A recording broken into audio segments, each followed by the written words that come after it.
Hello everyone, আসসালামু আলাইকুম। আমার প্রিয় ভাই ও বোনেরা সবাই কেমন আছেন? আশা করি সবাই ভালো আছেন। আমি আল্লাহর রহমতে অনেক ভালো আছি। আজকে হঠাৎ ছাদে গিয়েছিলাম বিকালবেলা ভিডিও বানানোর জন্য, কিন্তু ছাদে ভিডিও করতে পারিনি। ছোট বাচ্চারা নিচে এত খেলাধুলা করছে, খুব হইচই করছে, ভিডিও বানাতে পারিনি।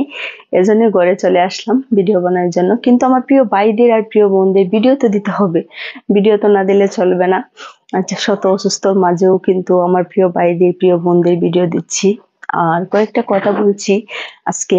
আমাদের বাংলাদেশে কিন্তু অনেক বন্যা হয়ে গেছে। এই বন্যার জন্য অনেক মানুষ অনেক সংকটে পড়ে গেছে। আমরা অনেককেই পাশে দাঁড়াচ্ছি, তাদেরকে সাহায্য করছি, ইনশাল্লাহ। অথচ মাশাল্লাহ, আমরা সবসময় তাদের পাশে থাকার চেষ্টা করব। আমাদের বাংলাদেশে সুখে দুঃখে সবার পাশে আমরা সবাই চেষ্টা করব থাকার জন্য। আপনাদের ভাইয়া 24 বছর চাকরি করে এসেছে, অনেক বিভিন্ন জেলায় ঘুরেছে।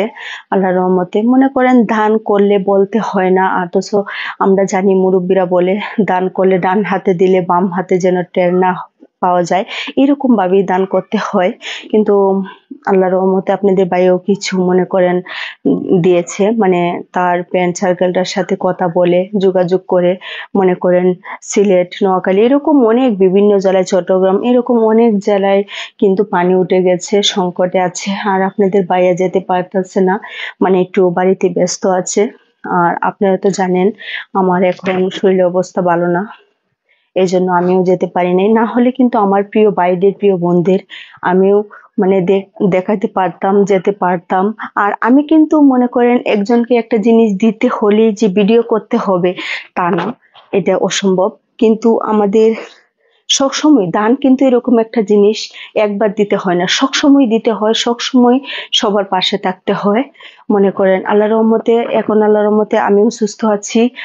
যেতে পারতাছি না বলতে এটার জন্য আপনারা জানেন, ভিডিও করতে পারতাছি না এই বিষয় নিয়ে বলতে, একটু বললাম না ব্যস্ত আছি, এই জন্য বাসায় ভিডিও তৈরি করছি। কিন্তু শরীর যখন ভালো হয়ে যাবে, আমাদের বাবু যখন হয়ে যাবে, অবশ্যই আপনাদেরকে ভালো ভালো ভিডিও দেওয়ার চেষ্টা করব।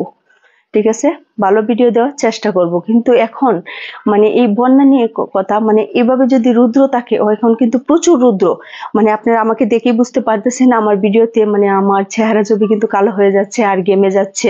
এভাবে যদি রুদ্র থাকে তাহলে কিন্তু পানিটা কমে যাবে আর খুব ভালো হবে, আমাদের জন্য খুব ভালো হবে আল্লাহর রহমতে। আর বৃষ্টি না হলে আরো ভালো হবে। বৃষ্টি হলে কি সমস্যা, পানিটা আরো বেড়ে যায়, তাই না? এজন্য আর সবার জন্যই বাড়িতে থেকে দোয়া করতেছি, আল্লাহ তাআলা যেন সবাইকে সুস্থ রাখে, ভালোভাবে রাখে, হেফাজতে রাখে। সবাই ভালো থাকবেন, সবাইকে আল্লাহ হাফেজ।